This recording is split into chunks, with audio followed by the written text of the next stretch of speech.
Hadratul Kiram wal Muhtaram yang saya hormati dan saya banggakan, Kosmusaah MC yang telah memberikan kami untuk mengisi acara pengajian di masjid ini. Kita teruskan ya ke sesi pengajian kajian kitab Al-Hikam di bab atau pasal atau hikmah ya. Biasanya hikmah. Hikmah yang keempat adalah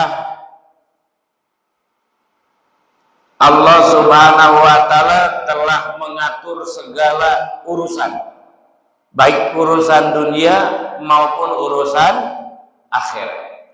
Qala Syekhuna Mu'alib rahimahullah Al-Imam Ibnu Athaillah As-Sakandari rahimahumullahu ta'ala wa nafa'ana bihi wa bi ulumihi amin Allahumma ya rabbal alamin. Qauluhu arih nafsaka minat tadbiri pamaqama ghairuka angka la takum bihi li nafsika. Arih ada mananya banyak. Ada tenangkanlah, ada istirahatkanlah, ada sepikanlah, atau jauhkanlah.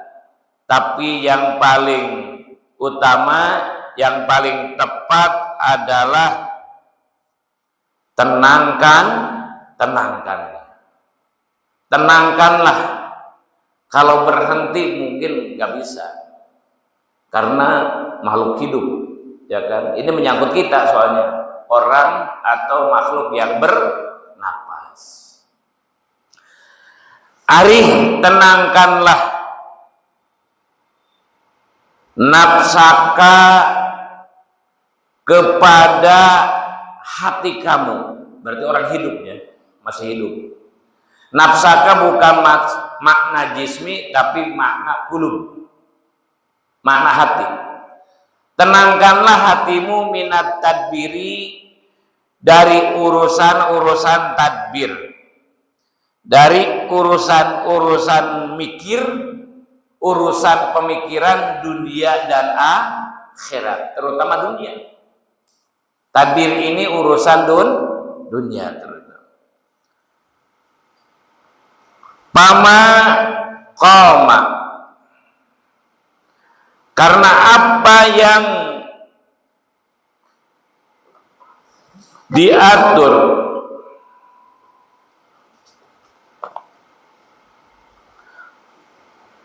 bihi ghairuka selain darimu, angka tentang urusanmu la takum, tidak perlu atau tidak usah engkau bihi linasika ikut campur tangan tentang urusan dunia.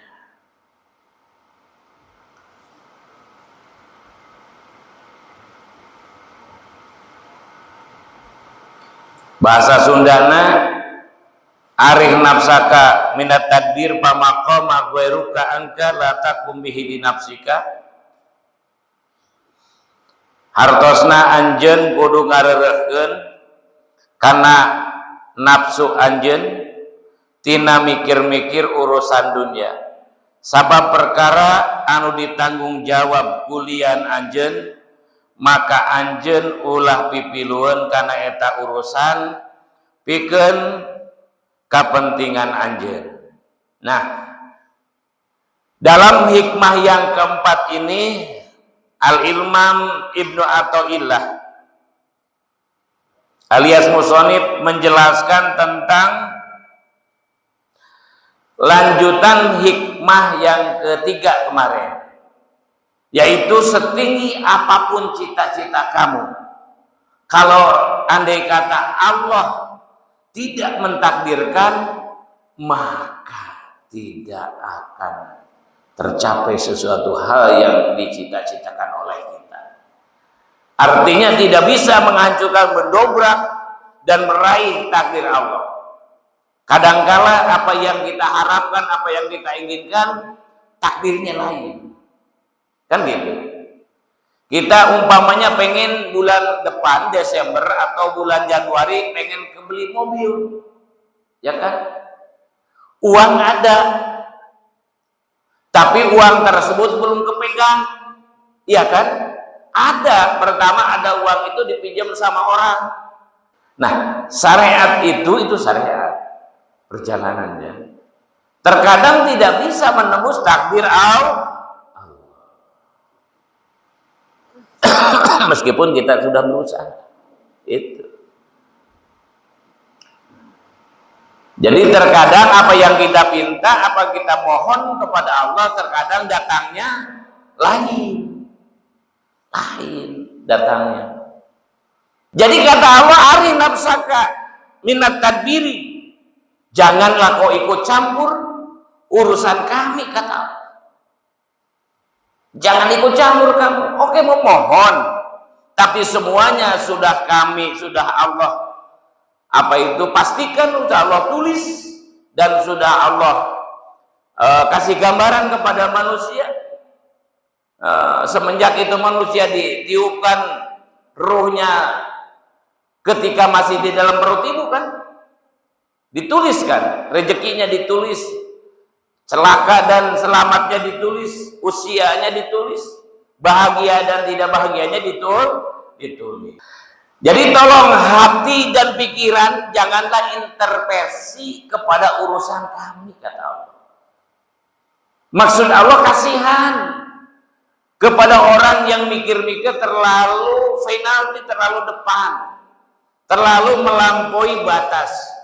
Innallaha la yuhibbul mu'tadin. Allah tidak mau, ya kan, tidak suka kepada orang-orang yang melewat batas. Dulu sebelum zaman Rasulullah umatnya, yaitu zaman Nabi Isa Musa, sudah tenar dan sohor namanya masyhur di kalangan orang tersebut dibagi tiga. Satu orang iman, orang mukminin, kedua orang Yahudi, ketiga orang Nasrani. Tiga hitam garis besar. Mukmin dibagi dua dengan mukmin yang munafik. Orang Islam tapi munafik, api-api. Ke masjid pulangnya bawa sendal bagus. Ya. Kalau beli dan pakai duit, lumayan ini. Urusan nanti sama Allah. Urusan nanti gampang. Bisa aja ngeunah wae. Umpama. Ya, kita semua janganlah hati kita itu intervensi melewati batas tentang urusan dengan Allah Subhanahu wa Ta'ala, ngatur, terutama di rezeki. Ngatur urusan rezeki. Itu. Padahal cukup berdoa yang biasa aja, standar. Baru itu orang yang baik. Tadbir dibagi dua. Tadbir yang bisa mengatur kepada urusan Allah, urusan dunia, ikut andil intervensi, boleh. Yang kedua, tidak boleh. Mana yang tidak boleh? Fatadbiru man bumun wa kullu tadbirin yan'atifu ala nafsika biwujudi haddihal la lillahi qiyaman bihabdika tadbiri fi tahsili maksiatin.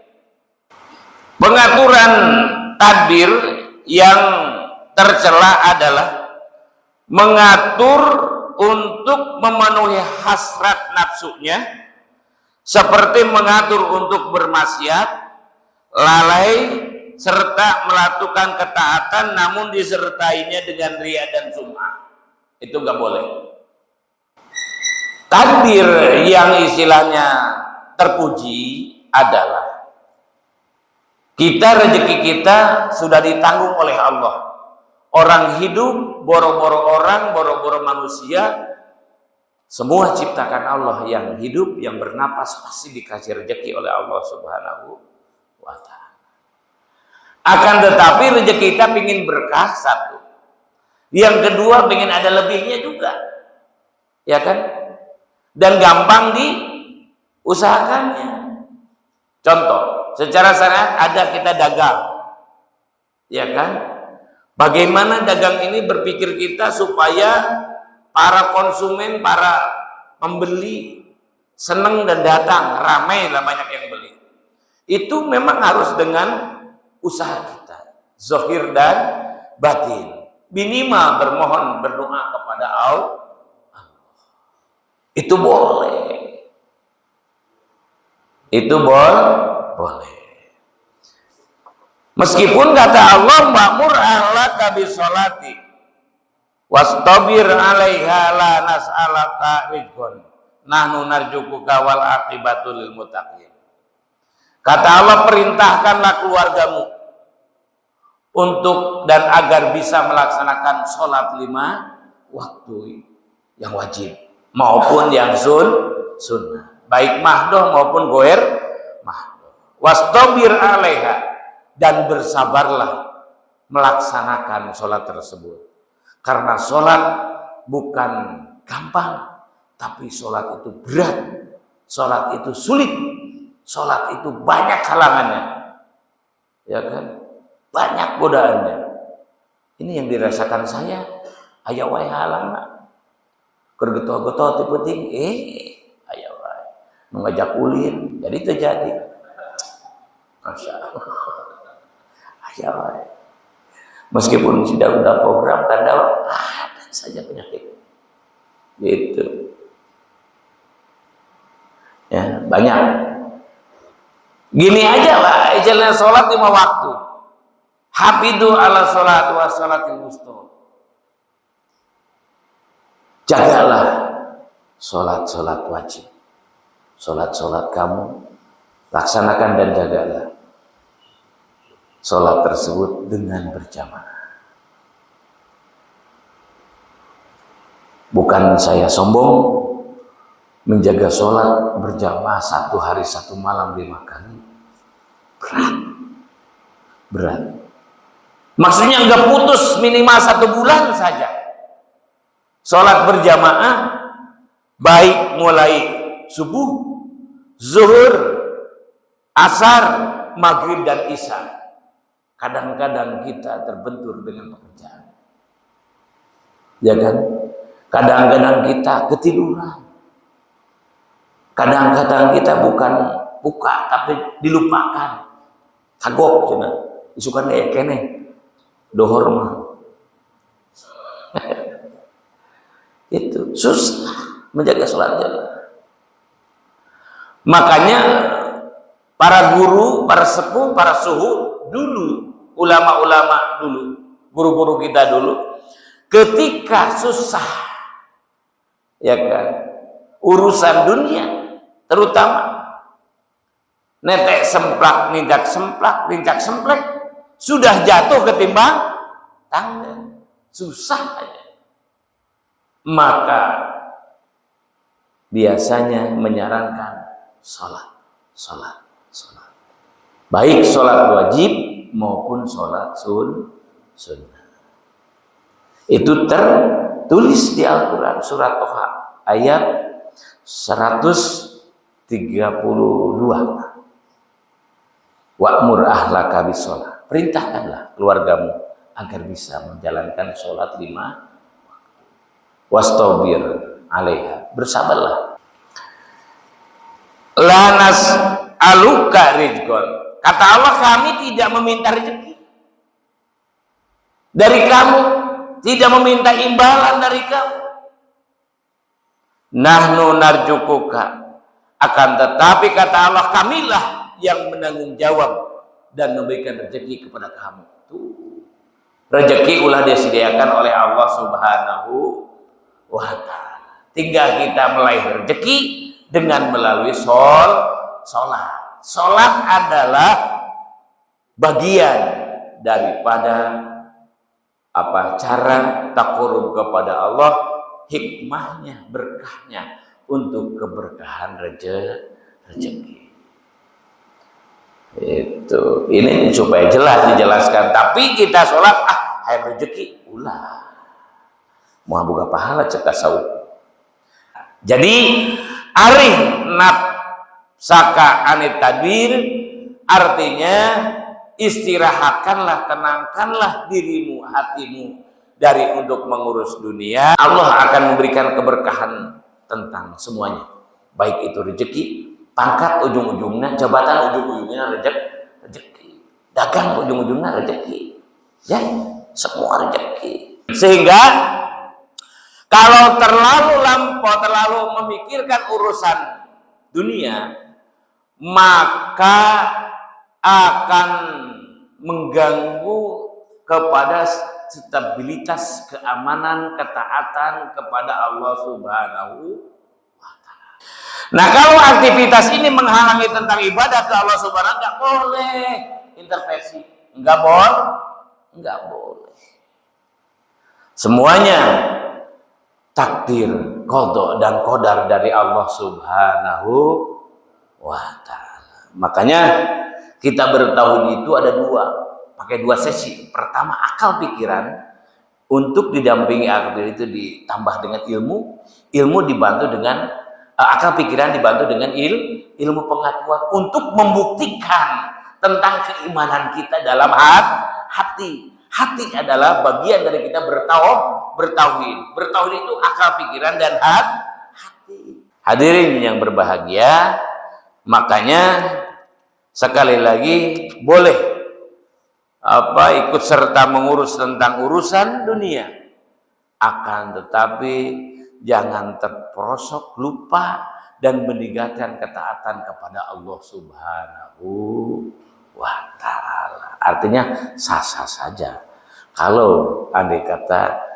di dalam koridor. Kalau di luar koridor, di luar konteks nggak boleh. Sementara itu setengah jam paparan, mungkin ada yang ditanyakan, monggo. Silakan teman-teman yang ingin bertanya. Tadi sudah dibahas mengenai akan kemenangan ya Pak. Ya.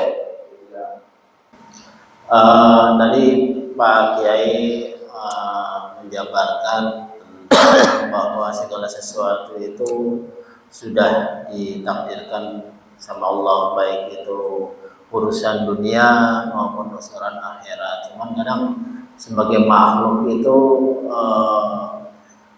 seakan-akan kurang yakin. Oke, jadi kadang sampai pakai jalan pintas misalkan gitu, hal-hal yang akhirnya menuju kesyirikan.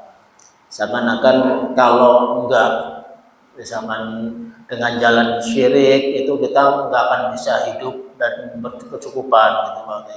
Atau misalkan dengan cara yang diharamkan, misalkan dengan cara korupsi dan sebagainya. Akhirnya seakan-akan kalau nggak kaya gitu kita akan mungkin kaya dan nggak mungkin cukup gitu Pak Kiai. Nah, apakah itu sebenarnya sudah ditentukan bahwa nanti misalkan seseorang itu bernama A itu akan kaya dengan hasil korupsi ataupun akan kaya dengan mungkin hal yang kesyirikan gitu Pak Kiai? Atau memang itu maksudnya udah ditentukan seperti itu, atau memang itu sebenarnya jalan yang dipilih oleh seorang hamba, terserah mau seperti apa, seperti itu. Mohon penjelasannya. Assalamualaikum warahmatullahi wabarakatuh. Baik, hadirin yang berbahagia. Untuk urusan meraih rezeki ada dua sisi. Dikembalikan kepada keimanan kita kepada Allah. Ada rezeki yang tok halal, itu murni dari Allah. Cuman itu rezeki harus dibarengi dengan sungguh baru kita punya rezeki. Sungguh-sungguh ngurusin dohir dan batin. Seperti kita berusaha supaya punya uang.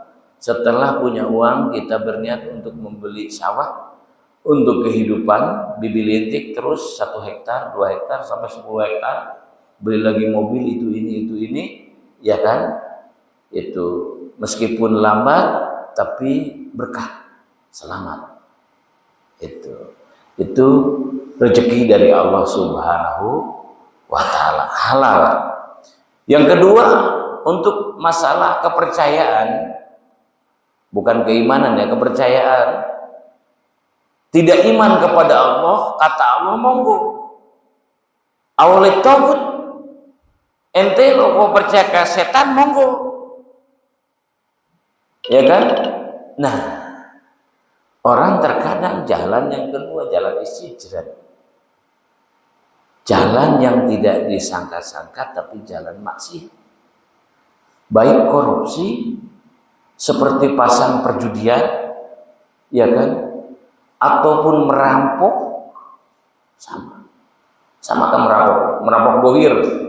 Kalau korupsi kan merampok batin, artinya tidak memberitahu kepada orang, kepada pemiliknya, nggak memberitahu, minta izin maksudnya kepada haknya seperti kepada rakyat, ya kan? Kalau pejabat korupsi umpamanya, kan satu Indonesia ini 200 hampir 300 juta, ya kan? Masa harus dipakai seorang-seorang kan nggak mungkin. Nah, kemudian rezeki itu dinamakan dengan rezeki istijrat, sungkunan, artinya tidak halal dari Allah Subhanahu wa Ta'ala. Bisa saja itu kalau kamu istilahnya memakan rezeki tersebut, menggunakan rezeki tersebut, maka akan menjadikan suatu akibat yang fatal baik di dunia maupun di akhirat. Di dunia bisa menjadikan penyakit dohir seperti penyakit istilahnya apa itu, kencing manis, jantung dan lain sebagainya. Terus penyakit yang kedua, cobaan, masih penyakit juga, seperti tertangkapnya KPK ataupun tim daripada koruptor, ya kan? Itu masalah penyakit juga kan, jadi gila. Akhirnya ujung-ujungnya miskin-miskin juga. Udah untung keluar dari penjara bisa bertahan, hidup lama, gimana matinya di dalam penjara? Nauzubillah ini. Jadi, nah ini memang opsi dari Allah. Ente kalau mau iman ke kami monggo, kalau pengen berkah. Kalau pengen tidak berkah mangga ke setan, ketubut, kan gitu. Nah tinggal pilih. Ya kita mah pengen sehat, pengen istilah halal, pengen tenang, ya akal dan pikiran, terutama hati dan seluruh jiwa raga kita pengen tenang. Baik punya harta maupun tidak punya harta. Kadang-kadang orang yang punya harta tenang, yang tidak punya harta tetangga nggak tenang. Ini apa sih ya? Ujuk-ujuk mobilnya sudah 10, padahal orang ini tidur mulu. Tapi mobilnya udah 10. Apa dia muja ngepet, babi ngepet, apa muja monyet, apa muja orai? Umpama sampai itu manusia sekarang. Jadi suudon. Padahal sudah ada tadbir urusan dari Allah Subhanahu wa Ta'ala yang menjamin, yang menanggung tentang rezeki. Tapi rezeki yang halal, barang tentu rezeki yang haram adalah itu intervensinya akal manusia karena ada dorongan hawa nafsu untuk meraih harta tersebut dijadikan milik dia, gunakan untuk baik sehari-hari maupun keluarga dan lain sebagainya. Ya kan? Coba orang korupsi, semuanya tidak selamat. Tidak meninggal pasti ketangkap. Ya kan? Karena perjalanannya tidak halal. Contoh kita kan motor bayar pajak. Kemudian tanah yang diinjak, tanah yang dihuni, baik rumah maupun isinya sawah ataupun kebun daratan itu bayar pajak. Motor, mobil bayar pajak. Nggak sekarang rumpul dikorupsi. Nah, ya kan? Itu. Kita mah susah buat bayar pajak mobil 1 tahun umpamanya. Mobil saya di atas 5 juta 1 tahun. Gede buat saya. Ya kan? Kalau istilahnya hitung-hitungan lebih baik saya kasihkan ke santri daripada untuk setor pajak. Kalau secara langsung. Iya kan? Kita sadar sebagai warga Republik Indonesia harus ikut serta mensukseskan program daripada pemerintah yang disebut atiullah wa atiur rasul wa ulil amri minkum. Harus taat kepada Allah, taat kepada utusannya, dan taat kepada pemerintah. Terutama programnya kan gitu. Itu diantara pembangunan kan. Dan baiklah dari korupsi KBI. Akhirnya sakene, alhamdulillah. Karena anggaran 1 triliun dikorupsi 2 juta wajar lah kan baik. Hitung-hitung kita mah yang kokotorna kemarin. Paham Pak? Mangga. Ya. Bismillahirrahmanirrahim. Assalamualaikum warahmatullahi wabarakatuh. Waalaikumsalam. Seperti yang diterangkan oleh Pak Kiai, bahwa kita di dalam kehidupan ini pasti berhadapan dengan takdir Allah. Menerima takdir itu ternyata sangat berat, terutama takdir yang menimpa kepada kita itu takdir yang jelek. Misalnya kegagalan, kekecewaan, atau hal-hal yang lain yang menyakitkan hati. Kadang-kadang kita sampai seudon kepada Allah. Ya. Kenapa Allah menurunkan takdir ini kepada saya? Padahal saya sudah sedapat mungkin mentaati perintahnya, menjalankan perintahnya. Pertanyaan saya, bagaimana caranya kita menata hati dan melatih hati kita agar bisa ikhlas menerima takdir dari Allah tersebut, baik takdir baik ataupun takdir yang buruk. Cara melatihnya bagaimana supaya ikhlas, sehingga kita tidak keluar dari keimanan yang Allah tentukan, yang Allah perintahkan. Terima kasih. Assalamualaikum warahmatullahi wabarakatuh. Waalaikumsalam. Bagaimana sikap kita tentang menghadapi takdir yang negatif? Kalau yang positif mah nggak usah diinilah, seneng girang kan? Seperti ya Allah, mohon saya dikasih milik rezeki yang gampang dan bigueri layah tasib yang gak disangka-sangka. Bener orang datang ngasih duit 1 miliar, cekir 1 miliar. Nah ini ya Allah, seneng. Mau bebeja kabatur, sendiri rampok. Yang paling utama kita sebagai umat muslim, bagaimana menghadapi tentang takdir Allah yang negatif, yang syarrihi, khairihi wa syarrihi minallahi ta'ala. Takdir itu yang baik dan yang buruk, semuanya, dua-duanya dari Allah subhanahu wa ta'ala. Makanya, supaya kita sadar, bahwa ketika mendapatkan takdir yang jelek, yang buruk, kita mengikhlaskannya. Contoh, tileletik udah tikikirik tapi kan jadi anjing kasarna, ya kan? Tihamil memang susah, pengen punya anak susah banget ini. Arek nih niat kawin deui, galak pamajikanana, sieun, geus paksakeun nu aya lah. Tapi pengen punya anak, mati lagi. Atau enggak jadi keguguran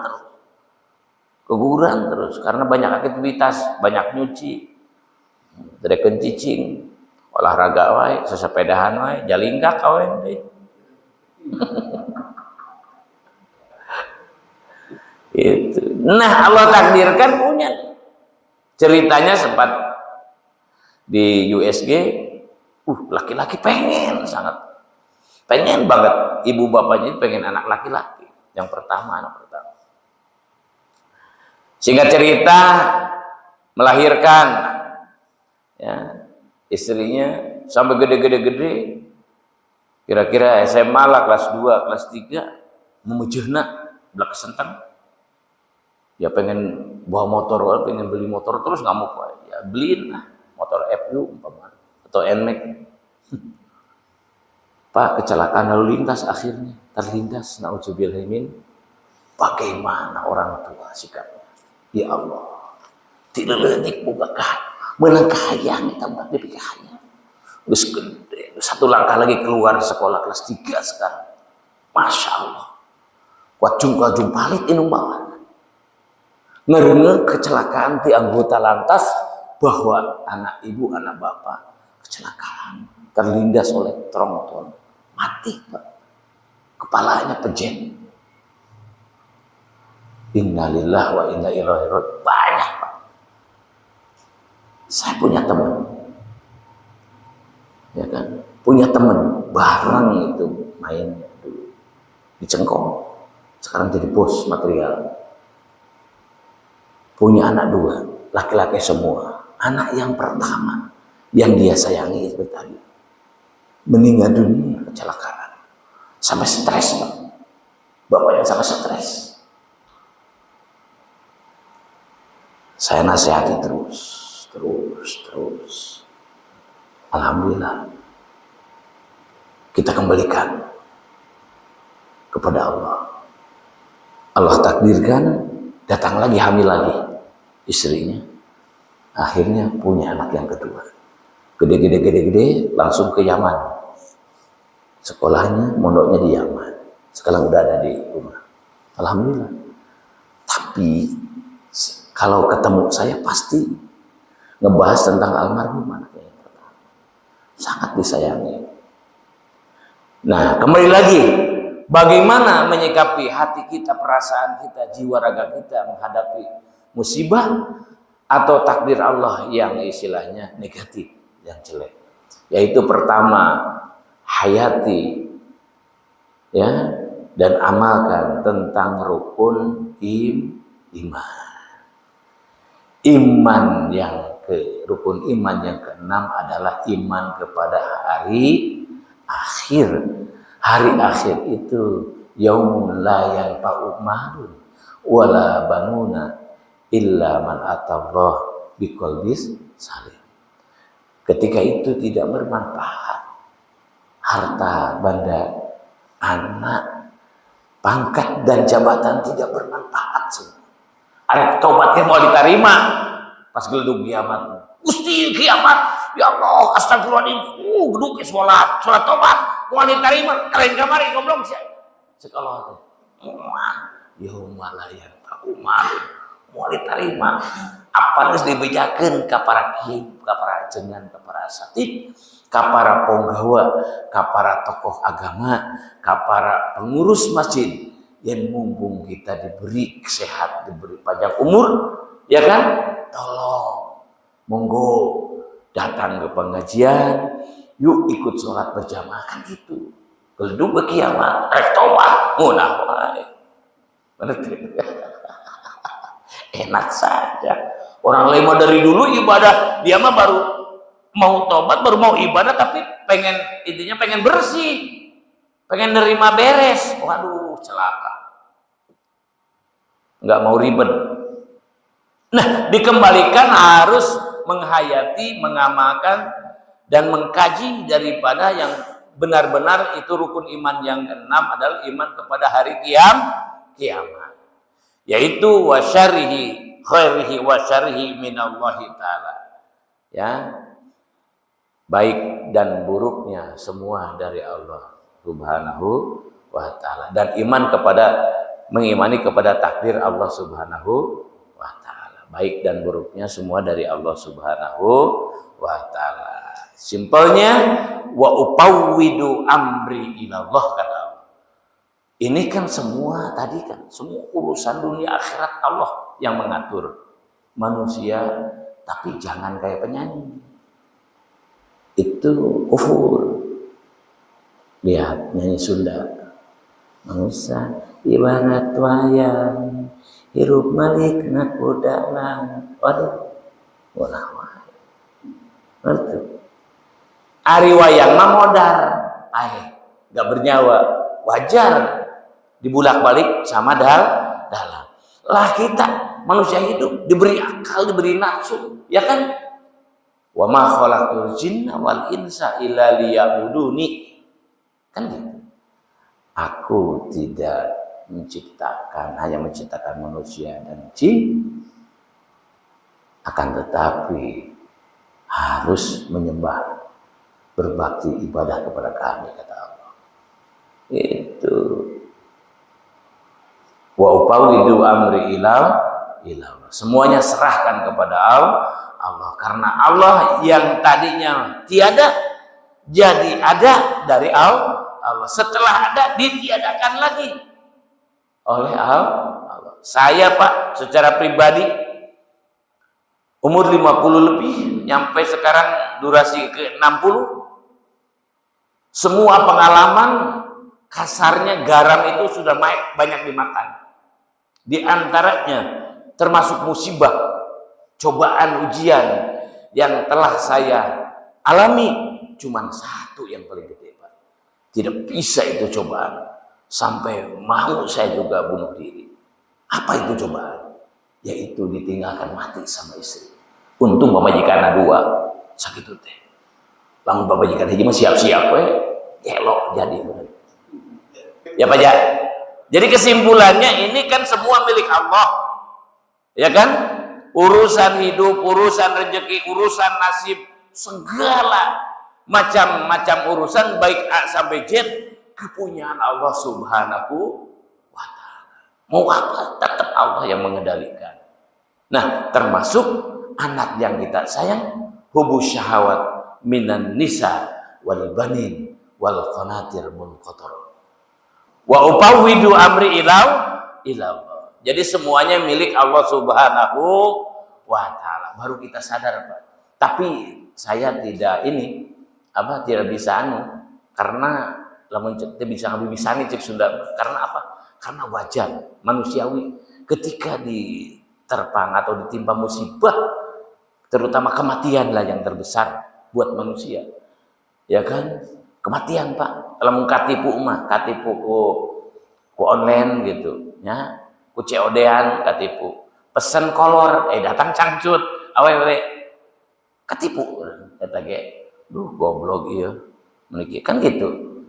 Pesen baju koko, keluar istilahna baju awewe katipu moana naon. Tapi namanya sudah meninggal dunia lain cerita. Itu Rasulullah kan tinggal sama istrinya dan pamannya 1 tahun 2, ya kan? Yaumal Hajnain, jadi tahun 2 kesedihan. Itu Rasulullah. Andai kata bukan Rasulullah, sudah tidak bisa ditinggalkan sama Siti Khadijah. Siti Khadijah adalah seorang perempuan, seorang istri yang notabene randa melawan bujangan. Rasulullah bukan bujang jeung perawan, tapi janda dengan bujang. Tapi meskipun sekarang perawan, perempuan sekarang punten maaf, gak bisa membandingkan dengan Siti Khadijah, kecantikannya dan servisnya. Cantik benar cantik. Kemudian istri jangan sangat solid terhadap suami, terhadap Rasulullah, termasuk biaya hartanya untuk perang, untuk mensiarkan agama Islam. Sampai-sampai meninggal dunia Siti Khadijah Al-Kubro. Beliau tidak punya untuk beli duit spesial pun. Beli kain kafan, untuk beli kain kafan nggak punya spesial pun. Itu sudah jangan ini ya. Kalau begitu bukan. Ini ternyata udah ada sunatullah, settingan dari Allah. Ternyata Allah balas apa itu perbuatan baiknya Siti Khadijah Al-Kubro kepada Rasulullah, kepada Allah Subhanahu wa Ta'ala. Kain kafannya langsung dikirim di Lauh Mahfuz, ya kan? Oleh Allah Subhanahu wa Ta'ala melalui malaikat Jibril. Lamun urang paling ku hansip aku malaikat. Sip antarkeun tuh atau Pak RT, enggak punya orang miskin tuh enggak punya untuk beli kain kapan, anterin sana kain kapin mau aku malaikat mau. Tapi Siti Khadijah mah ku malaikat. Kain kapannya dari surga dari Allah Subhanahu wa taala. Masya Allah. Itu Pak. Paham ya? Cukup Pak? Para jamaah? Kalau udah cukup mau ditutup doanya. Ya, baik Mangga. Pak. Sebentar Pak. Ya, monggo. Baik, terima kasih atas pemaparannya Pak Kiai. Pengajian malam ini penuh dengan manfaat ilmu, pengetahuan. Jadi kesimpulannya yang pertama, kita tidak boleh berlebihan dalam mengatur rezeki karena sudah diatur. Bukan begitu Pak Kiai ya? Ya. Yang kedua, kita harus mengamalkan rukun iman. Alhamdulillah pertemuan ini, pengajian malam ini masih berkutat dengan tema iman. Alhamdulillah, mudah-mudahan setelah pertemuan ini menambah keimanan, dan salah satunya untuk menambah keimanan yang pertama tadi rajin dalam sholat berjamaah, yang kedua mengikuti seperti ini kegiatan taklim rutin. Bukan begitu Bapak? Mudah-mudahan pertemuan ini, keberkahan pengajian ini berkah buat kita semua. Amin. Itu selanjutnya menjadi penutup, melakukan pertemuan ini keberkahan. Mohon kiranya Pak Kiai untuk memimpin doa. Silakan Pak Kiai. A'udzu billahi minasyaitonir rajim. Bismillahirrahmanirrahim. Allahumma shalli ala sayyidina wa habibina wa syafi'ina wa karimina wa dhuhrina wa Muhammad. Sallim radhiyallahu tabaraka wa ta'ala kulli sadatina rasulillahi ajma'in. Amin. Amin. Alhamdulillahirabbil alamin hamdan syakirin hamdan Amin. na'imin hamdan zakirin hamdan yuwabi ni'mahu yukafi majidah. Ya Allah, Amin. ya Rabbana lakal hamdu wa lakal syukru wa lakal mulku kama yanbaghi li jalali wajhikal karim Amin. wa li'azimi sultanika bi rahmatika ya arhamar rahimin. Amin. Allahumma salli wa sallim ala sayyidina Muhammadin bil awwalin wal akhirin. Amin. Allahumma ighfir lana dzunubana wa dzunuban walidayna wa dzunuba muslimina warhamhuma kama rabbayana shighara. Amin. Wa li jami'il muslimina wa muslimat wal mu'minina wa min adzal ahya'i minhum wal amwat. Amin. Allahumma hadza jam'ana jam'an marhuma. Amin. Wa tabarrukuna min ba'dihi tabarrukan Amin. maksuma. Allahumma ya Allah inna nas'aluka 'ilman nafi'a Amin. wa rizqan thayyiban wa 'amalan mutaqabbala wa shifaan min kulli da'. Amin. Rabbana taqabbal minna innaka antas samiul alim. Amin. Wa tub 'alaina ya Allah innaka antat tawwabur rahim. Amin. Rabbana atina fid dunya hasanah Amin. wa fil akhirati hasanah wa qina azabannar. Amin. Fadli subhana rabbika rabbil izzati amma yasifun. Amin. Wa salamun alal mursalin walhamdulillahi rabbil alamin. Amin. Amsikum ibadallah wallahu muwaffiq ila aqwamit thoriq billahi taufiq wa hidayah wa hidayah. Wa assalamualaikum warahmatullahi wabarakatuh.